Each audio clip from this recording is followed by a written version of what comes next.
The leather reins bit into Cordelia's wrists as her father's wagon lurched to a halt outside. The most imposing ranch house she'd ever seen.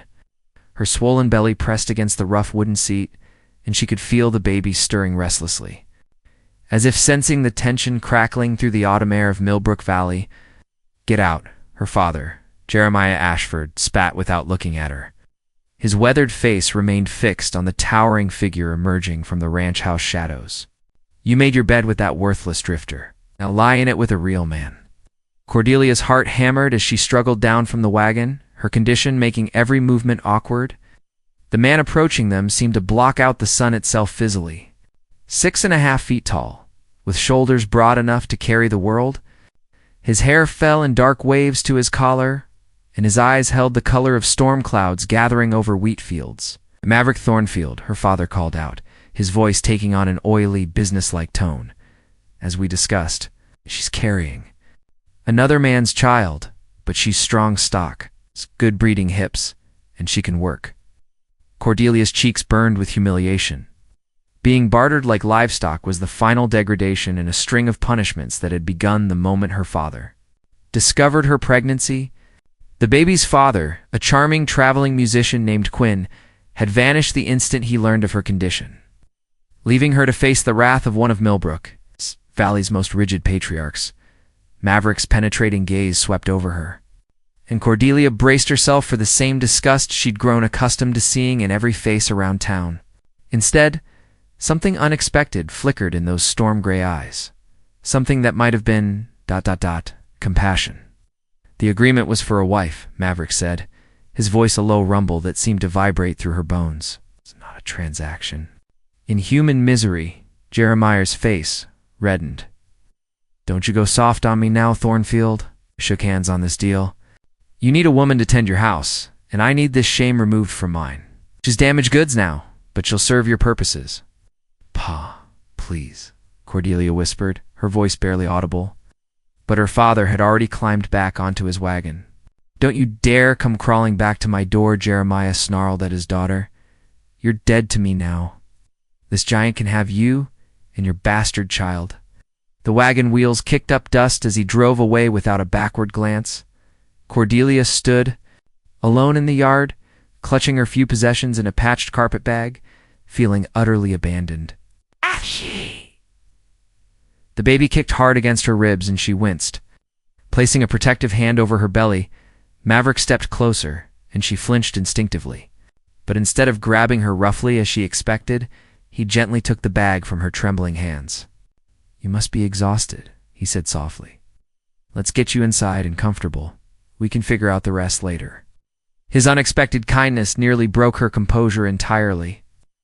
After months of cruel words and cold shoulders, simple human decency felt like a miracle. Cordelia had expected to be shown to a servant's quarters or perhaps a barn loft. But Maverick led her directly to the main house's finest bedroom.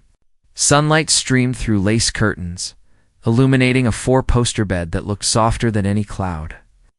A wash basin stood ready with clean towels, and someone had even placed wildflowers in a mason jar on the nightstand. "This is your room," Maverick said, setting her bag down carefully. "Mine's down the hall. You'll have complete privacy." She stared at him in bewilderment. I don't understand." "My father said you needed a wife for ... for wifely duties." Maverick's jaw tightened. "Your father said a lot of things that don't. Sit right with me. A woman in your condition needs rest and care, not more burdens." He moved toward the door, then paused. "There's a bell pull by the bed. Ring if you need anything. Food, water, company, whatever brings you comfort." "Why are you being kind to me?" The words tumbled out before she could stop them. "Everyone else treats me like I'm carrying the plague." He turned back and the sadness in his eyes made her chest ache. "'Cause I know what it's like to be judged. For circumstances beyond your control. Because kindness costs nothing and cruelty costs everything." His voice dropped too barely above a whisper. "And because no woman should ever be treated like cattle, especially not one who's already suffered enough." After he left, Cordelia sank onto the bed and wept not from despair this time, but from relief so overwhelming it felt like drowning. In reverse, for the first time in months, she felt safe. Over the following days, Maverick proved his words weren't empty promises. He brought her meals on fine china, never commenting on how much she ate or didn't eat. He hired the town's kindest doctor, old Dr. Pemberton, to check on her and the baby's health. When she mentioned missing her mother's herb garden, he appeared the next morning with seed packets and offered to help her plant whatever she wanted. "You don't have to wait on me," Cordelia protested as he carried in fresh linens. "I can work. I'm not helpless." "I know you're not helpless," Maverick replied, his lips quirking into the first smile she'd seen from him. "But strength doesn't mean you have to carry every burden alone.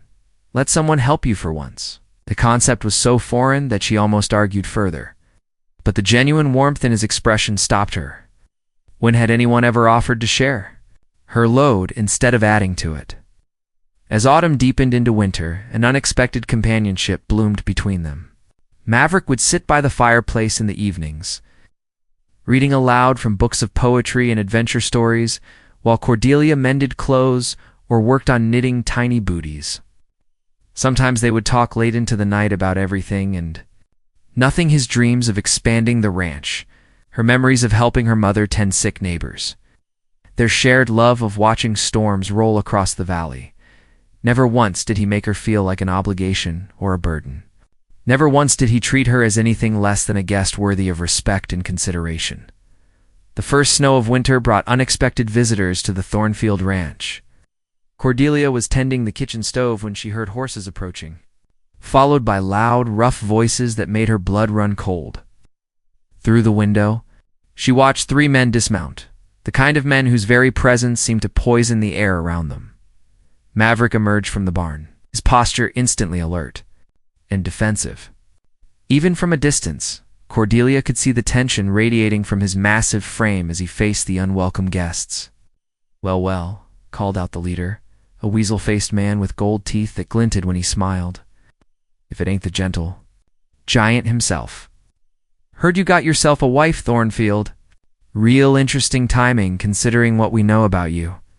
Cordelia pressed closer to the window, her heart racing. Something about the man's tone promised trouble of the worst kind. "State your business, Cassius. Then get off my land, Mavericks." Voice carried clearly across the yard, cold as winter wind. Cassius Bentley. Cordelia recognized the name as belonging to one of the valley's most corrupt landowners. Laughed harshly. "My business is reminding you that past debts don't disappear just because you play house with some fallen woman. You still owe me, and I always collect. I don't owe you anything." "Oh, but you do." Cassius's smile turned predatory. "See, I've been thinking about that night 5 years ago. The night you killed my brother Silas in that saloon fight. Self-defense, the law said. But we both know the truth, don't we? You're always too big, too strong, too dangerous. One punch from those giant fists, and poor Silas never got back up." Cordelia's hand flew to her mouth. She'd heard whispers about Maverick's past, but she dismissed them as small-town gossip. Now, watching his shoulders bow under some invisible weight, she realized there was more to his story than she'd known. "Silas drew on me first," Maverick said quietly. "You know that? Everyone in that saloon saw it." "Maybe so, but dead is dead. I figure you owe me compensation for my loss. Let's say this nice ranch ought to about cover it. You'll get nothing from me, Bentley." Cassius's companions flanked him, hands resting meaningfully on their gun belts. "See, that's where you're wrong. I got myself a new judge in Millbrook bought and paid for. One word from me, and that self-defense ruling gets reviewed. Might find you guilty of murder after all. Here they're building real nice gallows in the county seat." The threat hung in the air like smoke from a poisoned fire. Cordelia watched Maverick's hands clench into fists, then slowly relax. A man fighting, every instinct to protect what was his. "What do you want?" he asked finally. "Like I said, the ranch. Sign it over neat and legal, and maybe I forget about pressing for a new trial. Of course, you'd have to disappear permanent, like, can't have you coming back to cause trouble? And if I refuse?" Cassius's grin widened. "Then I reckon your new bride gets to be a widow real quick. Shame, too. Heard she's already carrying another man's bastard. Be a real tragedy if she ended up alone again, especially with winter coming on." The casual cruelty of the threat made Cordelia's blood boil. Before she could think better of it, she was striding toward the door, her pregnancy's swollen form moving with surprising determination. "Cordelia, no," Maverick called out as she emerged. "Onto the porch. Go back inside." But she was done hiding, done letting others dictate her fate or the fate of those she'd grown to care about.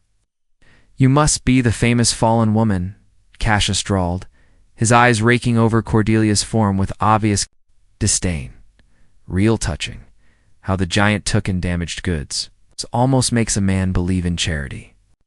"The only damaged thing here is your soul," Cordelia shot back, surprising herself with her boldness. "And from what I can see, that's been rotten for so long it's probably beyond saving." Cassius's face darkened. "Got yourself a mouthy one, Thornfield. Better teach her some manners before..." "Before what?" Cordelia stepped forward, placing herself between Maverick and the three men. "Before you threaten an innocent man with trumped-up charges? Before you try to steal his land through blackmail and lies? Cordelia, please."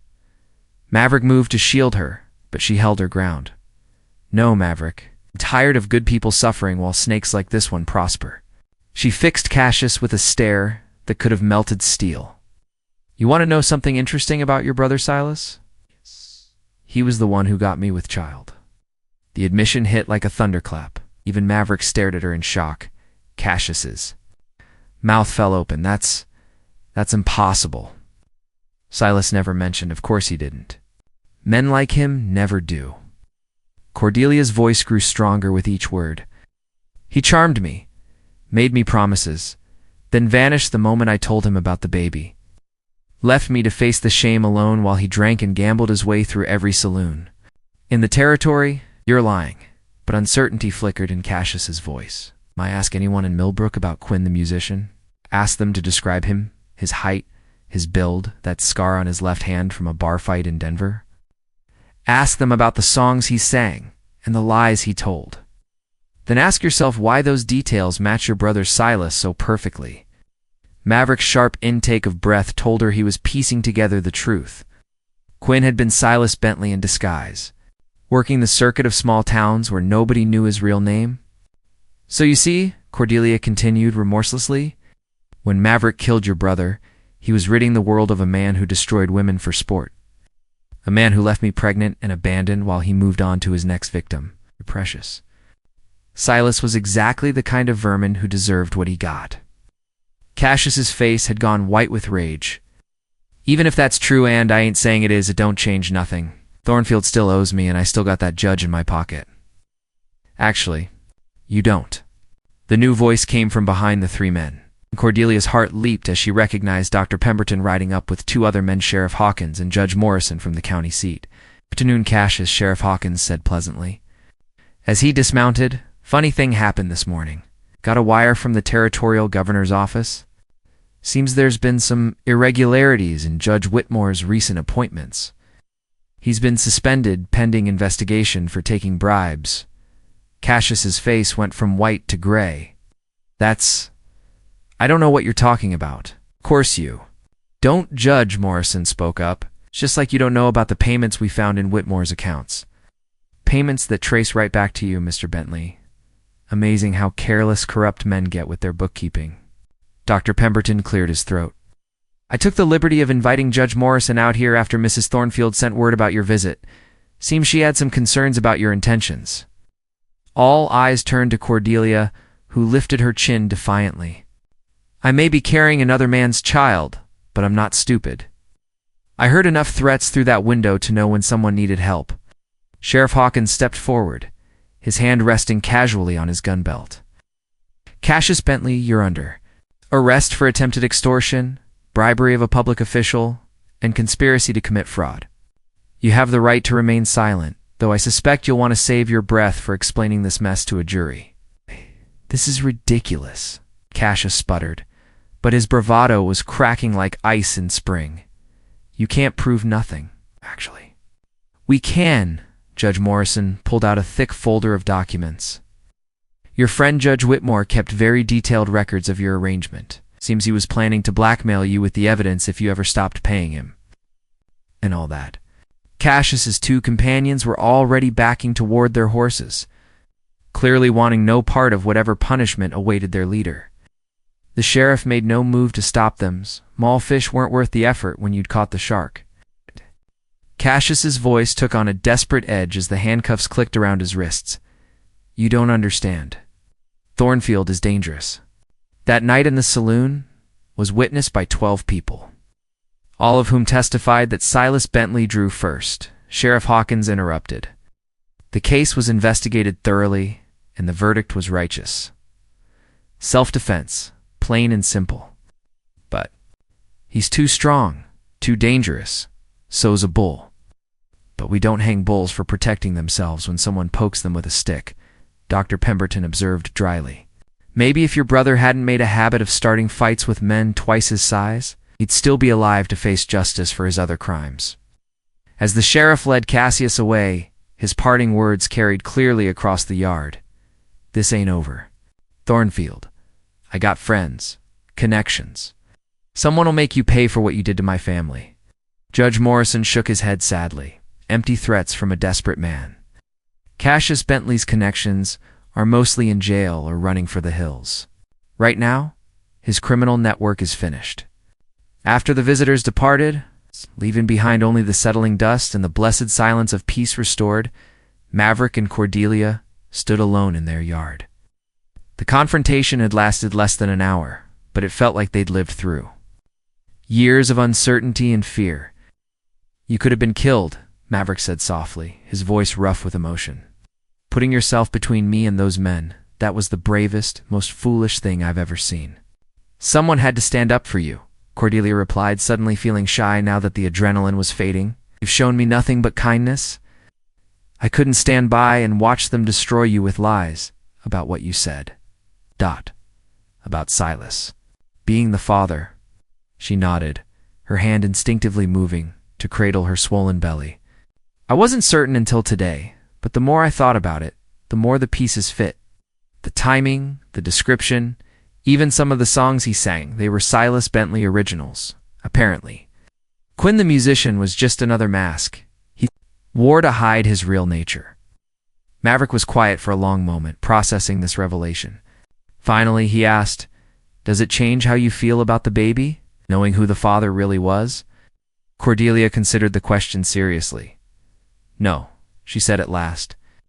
This child is innocent of its father's sins. And honestly, learning the truth makes me feel ... cleaner somehow. I'm not carrying the child of some romantic fool who abandoned me. I'm carrying the child of a man who got exactly what he deserved. There's a kind of justice in that. Spring arrived early that year, painting the Thornfield Ranch in shades of hope and new beginnings. Cordelia's belly had grown round as a harvest. Moon and Dr. Pemberton predicted the baby would arrive any day. She moved slowly but contentedly through her daily routines, tending the herb garden that had flourished under Maverick's careful attention and preparing tiny clothes that would soon cradle new life. The scandal of Cassius Bentley's arrest had rocked Millbrook Valley to its foundations. As Judge Morrison had predicted, the criminal network collapsed like a house of cards once its keystone was removed. Several corrupt officials fled in the night, while others threw themselves on the mercy of the territorial authorities. The honest citizens of the valley began to breathe easier, knowing the shadow of organized corruption no longer hung over their heads. But for Cordelia, the most profound change was in how people treated her. Word had spread about her brave confrontation with Bentley, and suddenly she was no longer the fallen woman to be pitied or scorned. She was the pregnant widow who had stood up to criminals to protect an innocent man. The transformation in public opinion was as swift as it was complete. Mrs. Thornfield called out Agnes Hartwell, the general store owner's wife. As Cordelia carefully descended from the wagon during a trip to town, "How are you feeling, dear? You look positively radiant." Use of Mrs. Thornfield still surprised Cordelia. She and Maverick had never actually married. But somewhere along the way, the community had simply decided they were husband and wife, in all but name. Neither of them had bothered to correct the assumption. "Very well, thank you," Cordelia replied, accepting Agnes's help with her purchases. Dr. Pemberton says everything is progressing normally. That's wonderful news. And how is your husband? Such a good man, that Maverick. We all misjudged him terribly before. It was true. The revelation of Cassius Bentley's corruption had cast Maverick's past in an entirely new light. People who had once whispered about the dangerous giant now spoke of the gentle protector who had rid their community of a predator. The irony wasn't lost on Cordelius. Sometimes it took a scandal to reveal the truth about people's character. Back at the ranch, she found Maverick in the workshop he'd built behind the main house, carefully sanding what appeared to be a wooden cradle. The piece was beautiful in its simplicity, crafted from honey-colored oak with intricate vine patterns carved along the sides. "It's perfect," Cordelia breathed, running her fingers along the smooth wood. "The baby will love it." Maverick set down his tools and smiled a real smile that reached his eyes and transformed his entire face. Over the months, she'd watched him shed the layers of defensive hardness that had protected him from a world that judged him harshly. In their place had emerged a man of surprising gentleness and quiet joy. "I hope so," he said softly.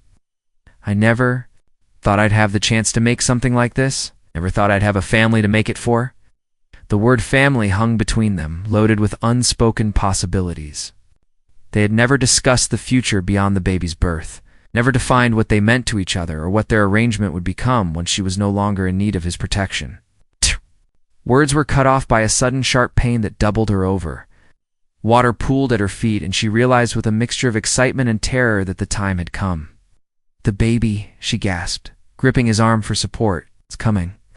The next 12 hours passed in a blur of controlled chaos. Dr. Pemberton arrived within the hour, his medical bag in hand and his manner reassuringly calm. Maverick paced the kitchen like a caged bear, starting at every sound from the bedroom where Cordelia labored to bring new life into the world. "First babies often take their time," the doctor assured him during one of his periodic updates. "She's strong and everything is progressing normally. Try to relax." Relax. As if such a thing were possible when the woman who had become the center of his world was fighting the oldest battle known to humanity, just one room away, as dawn painted the sky in shades of rose and gold. A new cry joined the chorus of morning birds. Maverick's heart stopped, then began beating double time as Dr. Pemberton emerged from the bedroom with a tired but triumphant smile. "Congratulations," the old doctor announced. "You have a healthy daughter. 8 pounds, strong lungs, and already showing signs of her mother's determination." Maverick hardly dared to breathe as he was ushered into the bedroom where Cordelia lay propped against pillows, exhausted but glowing with joy. In her arms was the tiniest perfect human being he had ever seen, red-faced, dark-haired little girl who was already making her opinions known about this bright, cold world she'd entered. "Would you like to hold her?" Cordelia asked softly, extending the precious bundle toward him, with hands that had seemed too large and clumsy for anything delicate. Maverick carefully accepted the baby. She fit perfectly in his massive palms, her tiny fist immediately wrapping around his index finger with surprising strength. In that moment, something fundamental shifted in his heart, an expansion of love so profound it left him speechless. "What will you name her?" he managed to ask around the lump in his throat. Cordelia smiled, her eyes bright with unshed tears of happiness. "I was thinking, Hope. Hope Thornfield, if that suits you." "Hope Thornfield," he repeated reverently. "Perfect." Dr. Pemberton gathered his instruments and prepared to leave, but paused at the doorway. "You know," he said thoughtfully, "I'll need to register the birth with the territorial authorities. For the records, I'll need the parents' names." Cordelia and Maverick looked at each other across the space that had somehow become charged with possibility. In that look, a dozen conversations were held without words about the past that had brought them together, the present they had built, and the future they could choose to create. "Mr. and Mrs. Maverick Thornfield," Cordelia said clearly. "Hope's parents are Mr. and Mrs. Maverick Thornfield."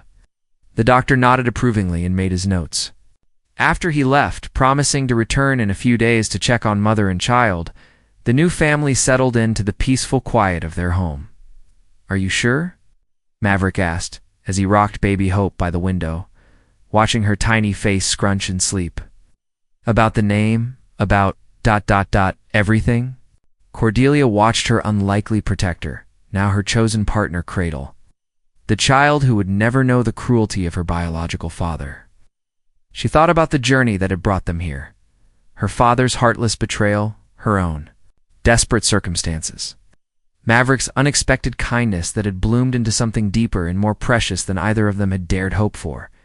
"I've never been more sure of anything in my life," she said firmly. "You've shown me what real love looks like, not the pretty words and empty promises I fell for before.